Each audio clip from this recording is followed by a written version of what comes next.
Hey peoples, my name is Joy Oladell, also known as Joy the Hustler.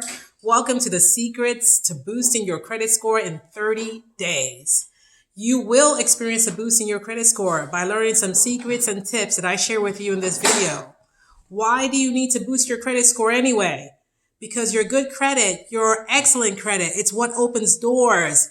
You can use other people's money to enjoy your life, other people's money to invest and make money of your own.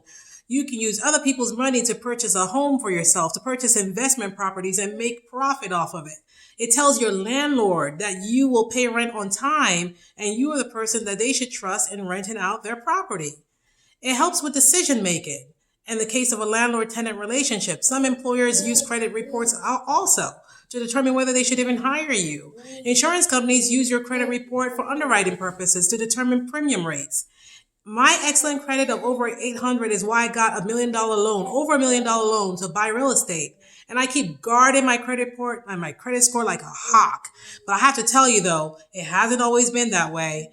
Back in the day when I was in school, I used to be sick a lot. And I tell you, I used to have medical collection collectors badgering me over the phone, using scare tactics, thinking that somehow they could squeeze the money out of me from over the phone and to get me to pay my bill, but I had nothing.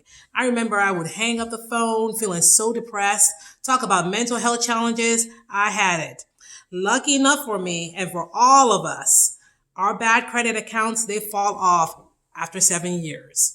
So keep that timeline in mind as you embark on this journey to clean up your credit report. So let's face it, America runs on credit, not on Duncan, but on credit. This land of the free, home of the brave that we all live in runs on credit. That 3-digit score is your key to accessing financial products. It tells a story to creditors on how likely you are to pay your bills and pay it on time. The higher your score, the more options and approvals you get. The more your credit score falls, the more expensive it is to live life. According to a CNBC documentary, 42% of Americans say they were denied access to financial products due to their low credit score. That's alarming. So let's break it down. A credit report is a financial picture of your financial stability and credit worthiness.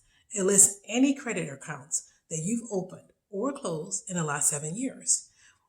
These accounts may include credit card accounts, student loans, car loans, store cards, any accounts that have been sent to collections because you did not pay the original creditor, any foreclosures, any bankruptcies, and even inquiries. It also tracks the length of time your accounts have been opened and whether you've paid them late or on time, and how much credit you've used on a rolling basis. Your credit score, on the other hand, is based on an algorithm that takes the picture, all the accounts in your credit report, and it comes up with a score that is assigned to you by the 3 credit bureaus, Equifax, TransUnion, and Experian. Think of it as your credit report is a written exam and the credit score is your grade. So creditors can easily look at your 3-digit credit score and determine whether you are financially stable and credit worthy before extending credit to you. So a score in the 700s or 800s is considered more responsible than a score in the 500s. Credit scores range anywhere from 300 to 850. A score in the 500s is considered very bad. 580 to 659 thereabout is considered subprime.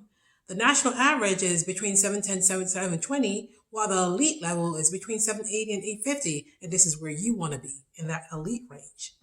So what are the factors that are used by the credit bureaus to come up with your credit score? 35% payment history, 30% amount owed, 15% the length of your credit history. Another 10% is your new credit, how many new credit cards you've opened, new types of credits, another 10%. So if you're grown up in this country, it's important business. We need to fix your credit report and score. Then you need to protect it moving forward. A CNBC study of 5,000 U.S. adults found that more than half of African Americans have low or no credit.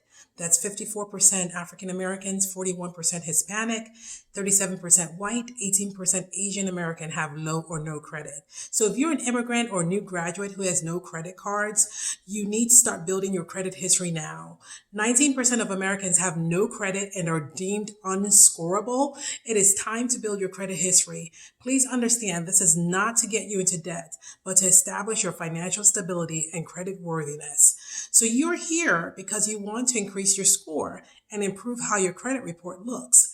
It looks the way it looks now because of certain life challenges, some that were in your control and some that are not so in your control. So you may have forgotten to pay a bill or two or didn't stay on top of it. That's in your control. Or you may have fallen sick like I did when I was a student in college for many years and simply could not afford to pay the hefty medical bills. We all know medical insurance system in the U.S. is bad. So let's stop dwelling on the past and let's focus on the future. Let's fix the things we know we can't control now. There are some secrets to improving your credit report and boosting your credit score that you need to know and do right now. Let's beat the system and do it. Don't worry, this is perfectly legal. When it's improved, just promise yourself one thing. Don't go back to that dreadful place of low credit scores, as long as it's in your control. This is about taking control of you and taking control of your spending power, what rates you're offered and how much you're offered, how you're viewed, risky or trustworthy when it comes to lending. So the short-term fix is to dispute derogatory items on your report, which I talk about in subsequent videos. How about the long-term fix? Listen, you either have to reduce spending everywhere you can or increase your income. Get multiple sources of income, start a side hustle, get a second job for now. However you slice it, listen, you can't get your nails done and your wig installed that costs $400 when you're defaulting on your car note that costs the same $400. Something has to give, right? Please don't tell me it's the car note, because that car takes you from point A to B to Z, but you can do your nails yourself and reuse a wig for now. So this is the beginning of your success. This is the beginning of your success. Bigger and brighter days are ahead of you. So what are you waiting for? Let's get started. Walk through those open doors of wealth.